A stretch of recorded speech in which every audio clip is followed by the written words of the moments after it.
هەمان ڕوودا و لە سعودیە دووبارە بوویەوە دوای دەست بەکاربوونی شاه سەلمان وەک شای سعودیە لە هەنگاوێکی چاوەڕوان کراو محەممەد بن نایف ئیبراهیم لە جێنشینی دوور خستەوە و محەممەد بن سەلمانی کوڕی وەک جێنشین دیاری کرد.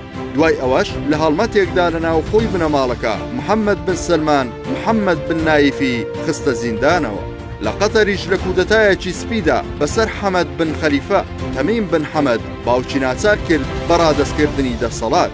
چەندین حاڵەتی تریش لە کات و شێوازی جیاواز لە ناو بنەماڵەکانی حکومڕانی عەرەب و ناوچەکە هەبووە. سەبارەت بە دۆخی ئێستای هەرێمی کوردستانیش بە بڕوای چاودێران ئەوەی لە ناو بنەماڵی حکومڕانی پارتی هەیە بەرەو ئەم ئاراستەیە کە دەسەڵاتی بنەماڵە و حیزب بە تەواوی بۆ بەرژەوەندی مەسرور بارزانی کوڕ یەکلایی ببێتەوە.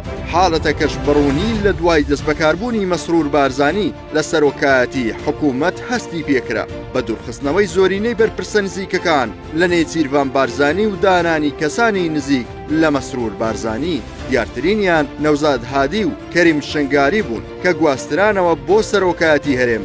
لە چەند بۆنەیەکیش نێچیروان بارزانی سکاڵای دۆخی خۆی کردووە کە بە تەواوی لەلایەن ئامۆزایەکەیەوە سنووردارکراوە و پلانەکانی تێک دەدرێت. چاوەڕێژ دەکرێت لە کۆنگرەی ئایندەدا بە تەواوی دەسەڵاتی ناوخۆی پارتی بۆ مەسرور بارزانی یەکلایی ببێتەوە سەرڕای ئەوەی نێچیروان بارزانی جێگری سەرۆکی حیزبە. بەڵام هەموو ئاماژەکان بۆ ئەوە دەچن هاوشێوەی شای ئوردون و شای سعودیا دوجار بارزانی باوک کورسیەکەی ڕادستی کوڕەکەی بکات لە شوێنی برازاکەی.